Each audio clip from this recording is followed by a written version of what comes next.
नमस्कार दोस्तों, एक बार फिर से स्वागत है हमारे YouTube channel GS by Bhavesh Kumar में। आज हम लोग देखेंगे इतिहास के तीसरे वीडियो में हम देख रहे थे अलग अलग धर्मों के बारे में। तो आज हम लोग देखेंगे हिंदू धर्म के अलग अलग शाखा के बारे में। सबसे बात करें कपालिक।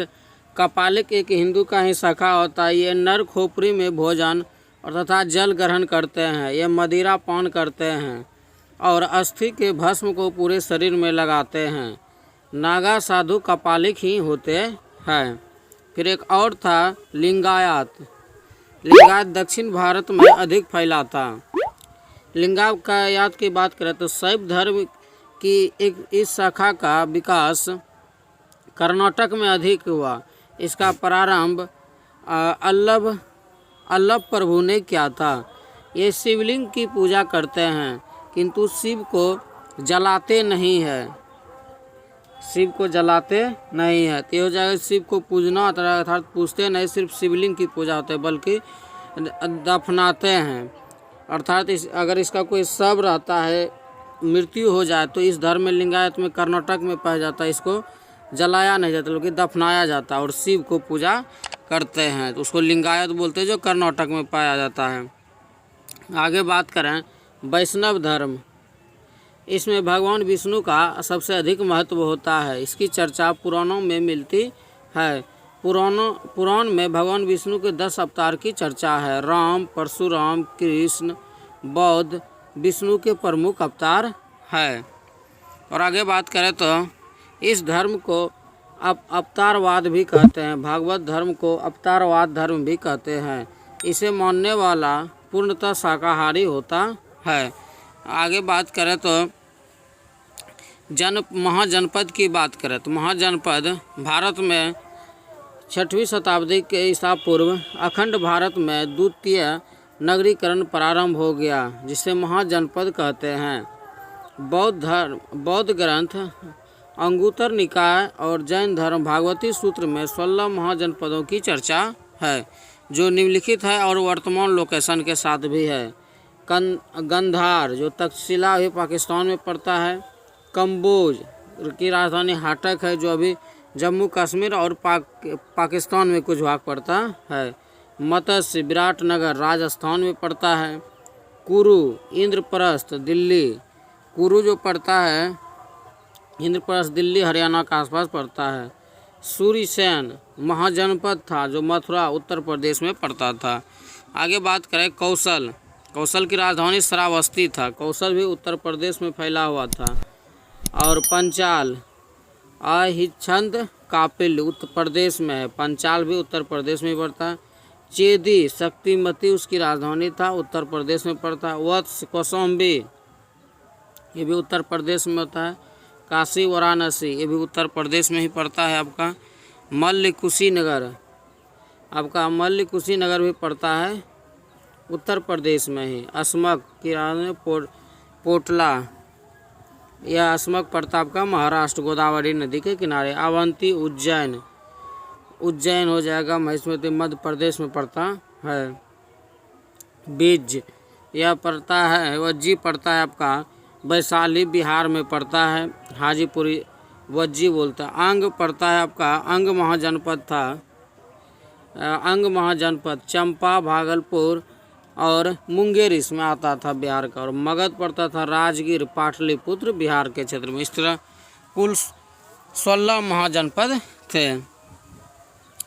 गंधार महाजनपद पाकिस्तान में है अभी। इसकी राजधानी तक्षशिला शिक्षा का केंद्र था। असमक दक्षिण भारत का एकमात्र महाजनपद था, जो गोदावरी नदी के तट पर था। असमक कई बार क्वेश्चन पूछा गया है कि असमक किस क्षेत्र में, तो दक्षिण भारत इधर पड़ता है, जो गोदावरी नदी के तट पर है। उत्तर प्रदेश मल्ल जनपद गणराज्य था। मल्ल महाजनपद गणराज्य था। बिहार का वज्जी महाजनपद एक गणराज्य था। वज्जी बिहार का भी एक उसमें था वज्जी, जो हाजीपुर के इधर पड़ता है वर्तमान में। अब आगे बात करें तो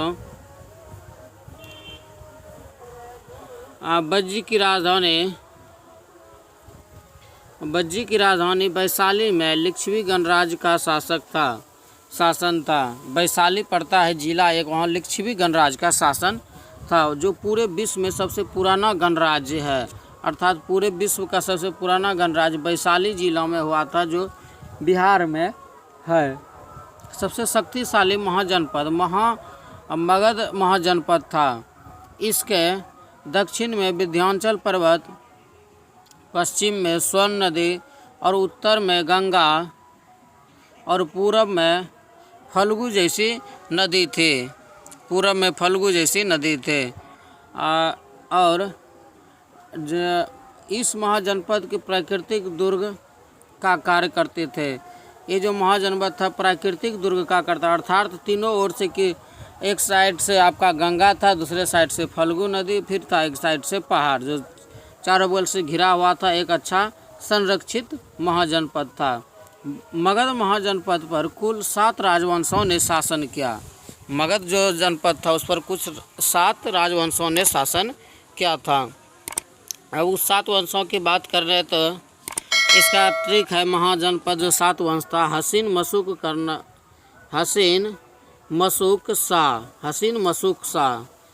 मशुक शाह, हर्यक वंश, शिशुनाग वंश, आपका न से नंद वंश हो जाएगा, मो से हो जाएगा मौर्य वंश, सु से शुंग वंश, क से कर्णव वंश और सा से सातवाहन वंश।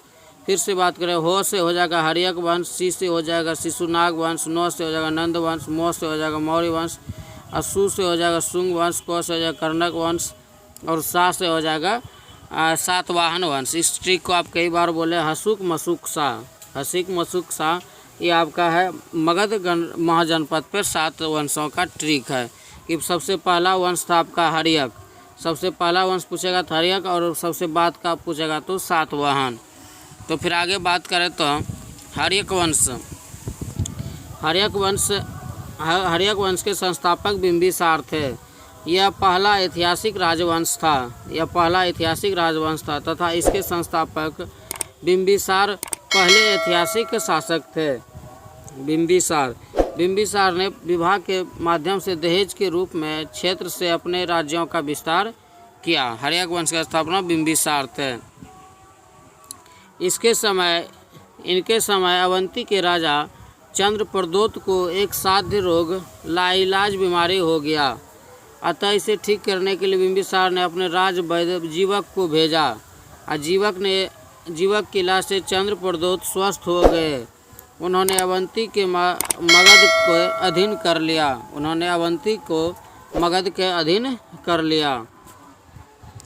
और आगे बात करें तो बिंबिसार छोटे राज्यों को युद्ध करके जीत लेता था। इसमें वैशाली पर भी आक्रमण किया किंतु सफल नहीं हो सका। इसकी हत्या इसी के पुत्र अजातशत्रु ने किया। बिंबिसार का जो हत्या हुआ था उसी के पुत्र अजातशत्रु ने किया था। अब अजातशत्रु की बात करें तो अजातशत्रु का अर्थ होता है शत्रुओं का नाश करने वाला। इसे कुनिक भी कहा जाता है। इसने अपने पिता की हत्या कर दी, अतः इसे पितृहंता भी कहते हैं। इसने सुरक्षा की दृष्टि से राजगीर की किलाबंदी कर दी। अजातशत्रु के काल में ही सप परवी गुफा में राजगीर में पहली बौद्ध संगति हुआ था। अजातशत्रु के समय ही इसने अपने सहयोगी वर्षकार के सहयोग से वैशाली पर आक्रमण किया और उसे जीत लिया। इस युद्ध में उसने 2 नए हथियार रथमूसल और महाशिला कंटक का प्रयोग किया। और आगे बात करें तो इसके पुत्र उदयन ने इसकी हत्या कर दी। अर्थात बिंबिसार की हत्या हुआ अजातशत्रु ने किया, फिर अजातशत्रु की हत्या उसके पिता उसके पुत्र उदयन ने किया। आगे बात करें तो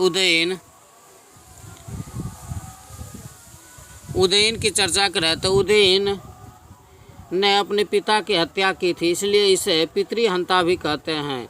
बिंबिसार, अजातशत्रु, उदयन।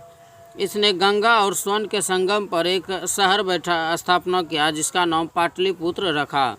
इसने पाटलिपुत्र को पुत्र का नाम पटना रख दिया। पुत्र को पुत्र का नाम पटना रख दिया। उदयन का पुत्र नागदासक एक अयोग्य शासक था।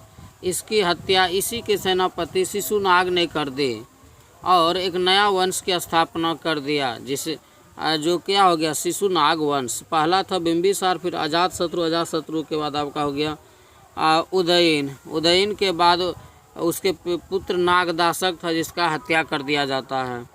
महाभारत से यह जानकारी मिलती है कि मगध पर सबसे बृहद्रथ वंश का शासन था। सबसे पहले बृहद्रथ वंश का शासक था, जिसके संस्थापक बृहद्रथ थे। तो इस तरह आपका महाभारत से कुछ जानकारी मिलती है शिशुनाग। अब नए वंश के इस वंश का सबसे प्रतापी शासक जरासंध था, किंतु इस वंश के बारे में ऐतिहासिक साक्ष्य बहुत ही कम है। अतः हर्यक वंश को ही पहला ऐतिहासिक वंश माना जाता है। अब बात करें हसिक मशुक शाह।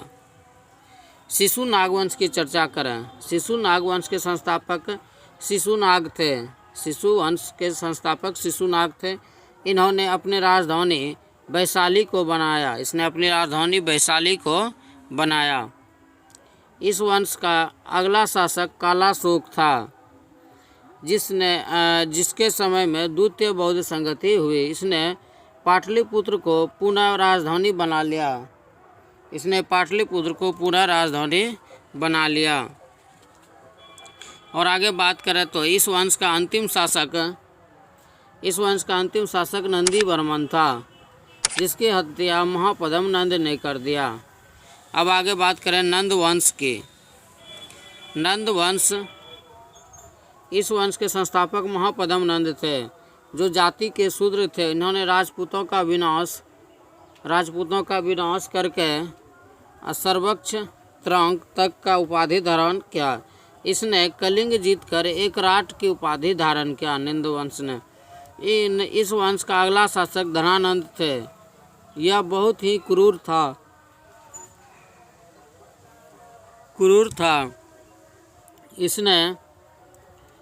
इसने बात करा तो इसने कलिंग में नहर का निर्माण कराया था। अर्थात धनानंद क्रूर शासक था, लेकिन इसने कलिंग में नहर का निर्माण किया था। इसने अपने दरबार से चाणक्य का अपमान करके निकाल दिया धनानंद ने, जिसके कारण चाणक्य ने अपने प्रिय शिष्य चंद्रगुप्त मौर्य के सहयोग से धनानंद की हत्या कर दी और मौर्य वंश की स्थापना कर दिया। इस तरह मौर्य वंश आ जाता है, अर्थात इसका हत्या कर दिया जाता है। अब आगे बात करें मौर्य वंश की स्थापना से पूर्व भारत पर विदेशी आक्रमण।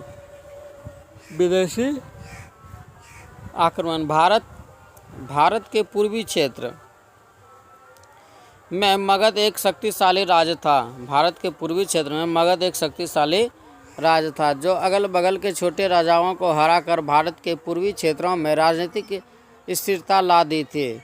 किंतु भारत के पश्चिमोत्तर क्षेत्र पंजाब में छोटे छोटे राजाओं का शासक था। और आगे बात करें तो शासक था जो कमज़ोर शासक था, जिसके कारण विदेशी आक्रमण सफल हो गया वहाँ पर। आगे बात करें तो सफल हो गया। अब देखते हैं आक्रमणकारी ने पश्चिमोत्तर क्षेत्र पर भी आक्रमण कर दिया। भारत का प्रथम विदेशी आक्रमण ईरान फारस के हखमनी वंश के राजा ने किया। हखमनी वंश के संस्थापक साइरस सेकंड था। हखमनी वंश के शासक साइरस सेकंड था। आगे बात करें तो इस वंश का शासक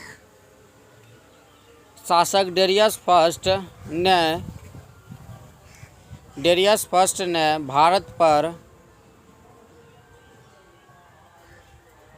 और आगे बात करें तो आक्रमण किया, गंधार और गंपोज को हटा दिया। इस वंश का अंतिम शासक डेरियस थर्ड था। सिकंदर ने पराजित कर दिया और हखमनी वंश का अंत कर दिया। अब बात करें आगे मकदूनिया यूनान की बात करें तो यूनान के राजा यूनान के राजा फिलिप का पुत्र सिकंदर था। सिकंदर का मूल नाम अलेक्जेंडर मैसेडोनियन था। इसका जन्म मैसेडोनिया में 356 ईसा पूर्व में हुआ था। सिकंदर का जन्म 356 ईसा पूर्व में हुआ था। इसकी पत्नी का नाम रुक्साना था। सिकंदर की पत्नी का नाम रुक्साना था। और बात करें आगे, इसके घोड़े का नाम बुकेफेराल। इसके घोड़े का नाम बुकेफेराल था। यह बउकेफला था नाम। सिकंदर के गुरु का नाम अरस्तु था। सिकंदर के गुरु का नाम अरस्तु था। अरस्तु के गुरु प्लेटो थे। अरस्तु के गुरु प्लेटो थे, जिसे अफलातून कहा गया है। अरस्तु के गुरु प्लेटो थे और प्लेटो को ही अफलातून कहा गया। प्लेटो के गुरु सुकरात थे, जिन्होंने जहर का प्याला देकर मार दिया गया। गंधार की राजधानी तक्षशिला है। वहाँ के राजा अभिषेक का शुरुआत कर दिया तो सिकंदर के अधीन तक्षशिला तुरंत हो गया। किंतु संधि पुरु के राजा पौरस सिकंदर से युद्ध हुआ। पौरस और सिकंदर के बीच क्या हुआ? युद्ध हुआ। और आगे बात करें तो हम लोग चर्चा कर रहे हैं हुआ 356 ईसा पूर्व में झेलम को युद्ध को झेलम वित्तस्ता हाइडेस्पिस कहते हैं। हाइडेस्पिस का युद्ध कब हुआ था? 326 ईसा पूर्व में। इस युद्ध में पौरस हार गए, किंतु पौरस के वीरता को देखकर सिकंदर ने उन्हें अपना मित्र बना लिया और सिकंदर की पत्नी रक्साना को पौरस की लड़ाई पर राखी बांध दी। तो उसके बाद आपका हो गया। आगे बात करें तो सिकंदर हिंदकुश पर्वत खैबर दर्रा को पार करके भारत पहुंचा। सिकंदर की सेना को बियास नदी हाइफेनिया नामक